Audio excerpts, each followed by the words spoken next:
8 months ago, I was lying in bed and I got a text from my girlfriend. We had spent 3 years together. I had met her whole family. We went overseas together. We built a life together. And in a single text, she simply blocked me and was gone. Needless to say, I was pretty screwed. Now, what happened next? And I want you to understand, I am saying this from a place of complete self-awareness, was humiliating. You know, I was the same guy who 3 years ago, when I had met her, was fully locked into his mission. He was completely focused. He was someone she would have called emotionally unavailable, which was accurate, by the way.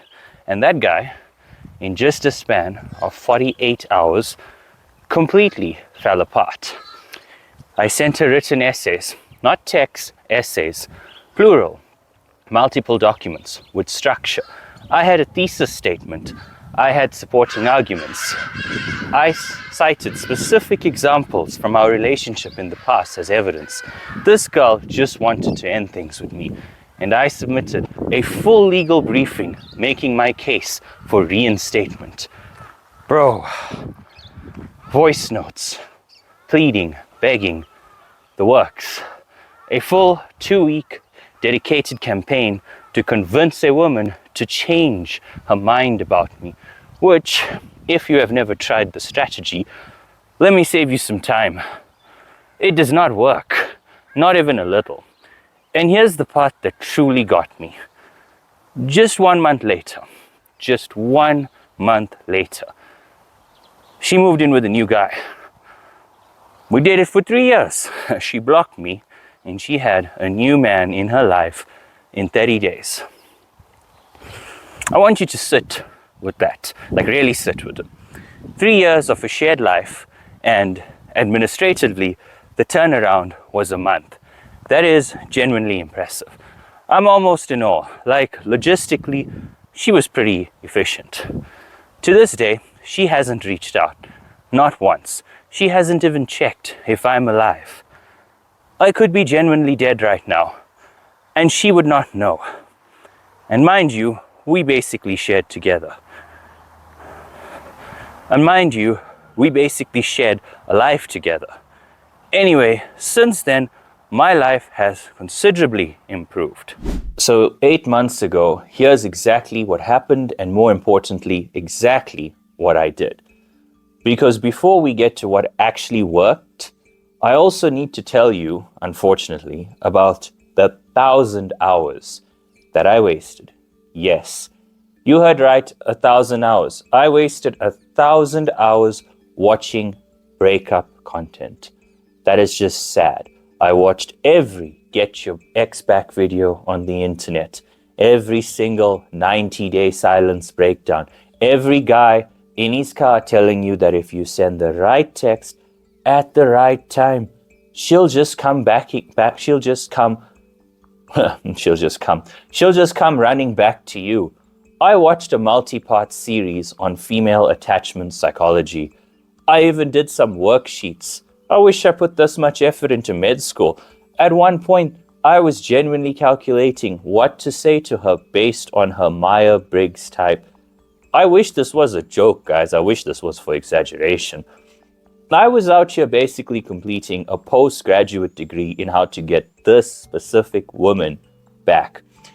And in case you guys are wondering if it's a real qualification, it's not. And more importantly, it's not going to help you get your ex back. Fun fact, she didn't come back, by the way. I just lost a ton of time watching that content. So, if that's what you came here for, this is the wrong video for you. If you want to know what actually worked, stay. The first thing I want to tell you is the most boring and the most true. There is no shortcut. I know. You wanted the text strategy. You wanted the 5-step system. Sit down, bro. Sit down. Every rebound that you're chasing, every distraction that you're hiding behind, every 90-day no contact rule you're running on a girl who has already picked out furniture with someone else is debt. Emotional debt, specifically. And you will pay it back with interest at the worst possible time, in the most embarrassing way possible. I know this because I did all of it. I stayed busy to avoid feeling it. I watched the videos to fill the silence. I reached out, then I didn't reach out, then I reached out again. I was playing chess with someone who had already left the building. Like that Katy Perry song, Hot and Cold. At some point, you have to stop. Just stop and just sit in it. Every day is going to hurt. You go to the gym anyway. You feel like absolute shit and you open your laptop and do your work anyway. The pain doesn't go away because you've decided to move. You move anyway and you take the pain with you. You lock the fuck in. That's step one. That's actually the entire game, basically. Everything else is just what you're doing while you're locked in. About 2 months in, I made a decision. The only way I was going to stop feeling like shit was if I actually understood what was happening to me emotionally. Not managed it, not distracted myself from it, understood it. So I went and I got every David Hawkins book I could find. Not Hawkins, the guy in the wheelchair. Dr. Hawkins, the psychiatrist. If you don't know him, he's a brilliant man. The man mapped human consciousness into calibrated levels, and it is one of the more useful things I have ever encountered in my entire life. Here's the version that I'll give to you in 90 seconds. At the bottom of the scale, there's shame, guilt, fear, despair. At the top, there's love, joy, and peace. Most people float somewhere in the middle, going about their lives. After a breakup, and I mean a real breakup, where you blocked and she has a new guy in a month and you just drop off the earth. Fast. You are calibrating at grief and loss, which are low states. Not character flaws in you, but low states to calibrate in consciousness. And here's what Hawkins makes clear. And this is the part that nobody in the breakup content industry wants to tell you, because it does not get clicks. Whatever state you're calibrating at, you attract more of. Grief attracts more grief. Loss attracts more loss. You sit in that frequency long enough and your entire reality starts to match it. Your thoughts, your circumstances, and the people you encounter, all of it are tuned to the same low frequency that you are broadcasting outwards. This is a very philosophical way of saying being miserable is self-fulfilling. Hawkins could have just led with that and saved me about 300 pages of time. But here we are, guys. You gotta read stuff, whether you like to or not. The point I'm trying to make is this. You have to decide to move up. You cannot fake it. You cannot perform happiness on your Instagram story while refreshing her status at 2 in the morning.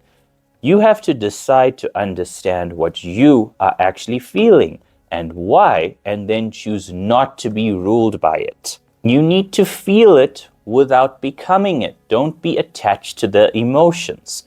The gap between the emotion and what you do next, that's the whole thing.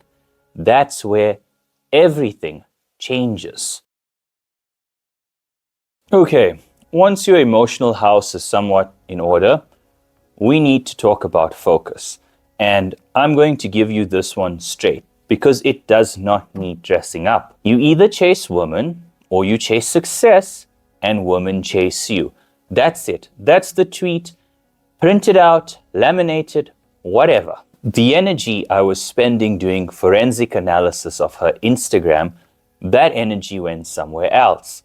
Into the gym. Into learning something new, into building something.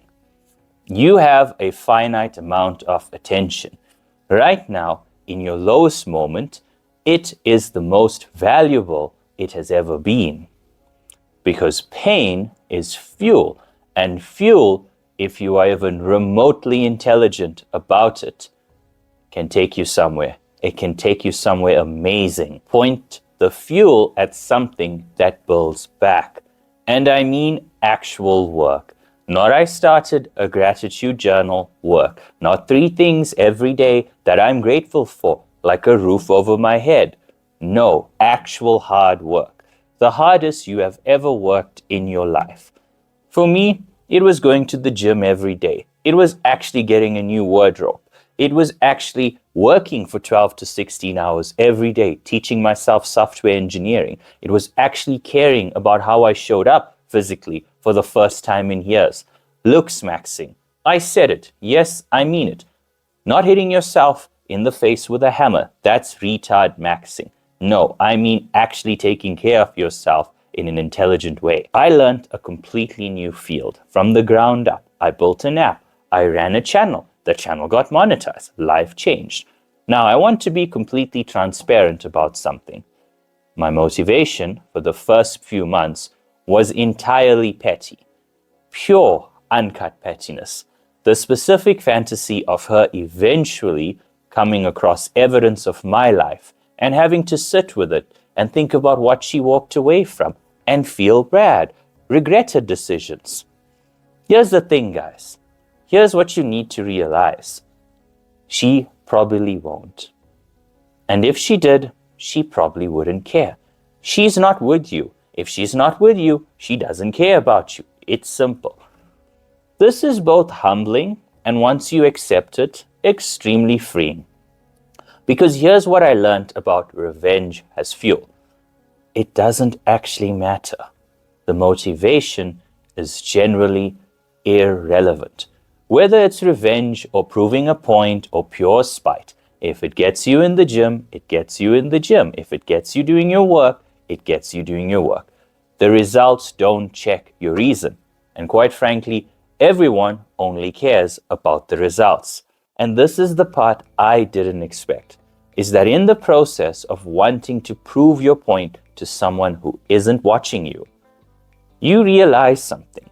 You actually build the internal strength to not need to prove anything to you.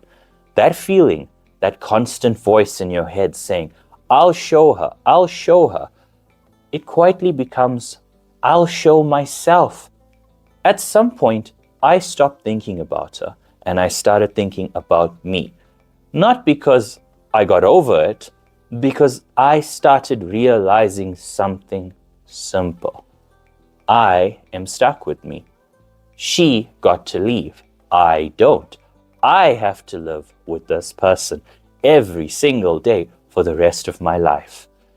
If that is the case, and it is objective truth, you will have to live with you. You may as well make that person, you may as well make him someone worth living as, someone worth being. Okay, last one. And this one is going to sound completely insane, but it is the most true thing I'm going to say in this video. Are you ready? I am grateful. I know how that sounds. We spent 3 years together. She sent me a text, she broke up, she disappeared, and she had a new guy within 30 days, and she never even bothered to check in if I was alive. And I'm telling you out here that I'm grateful. I understand. It's a lot. But I'm sitting here looking at the life I have actually built, the life I have actually chosen for myself. And I realize something that's dark, but also something that's motivating.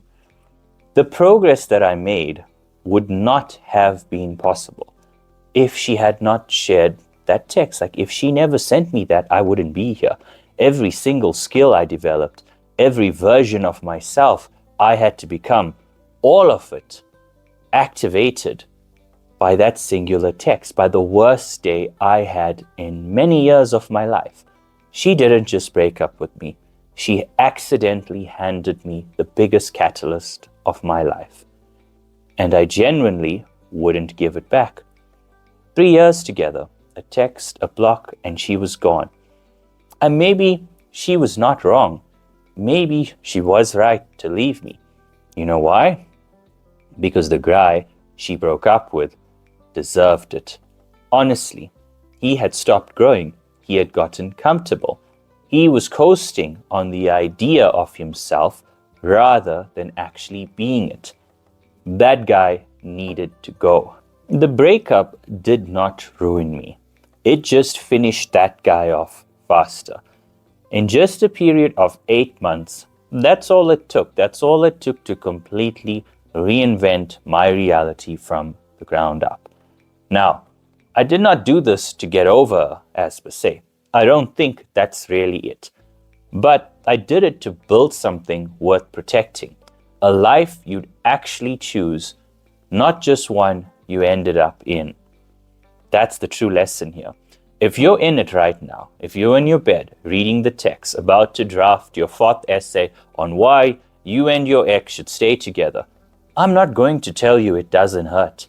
It does. It really does. For a while, it really hurts, and it continues to hurt, even months down the line.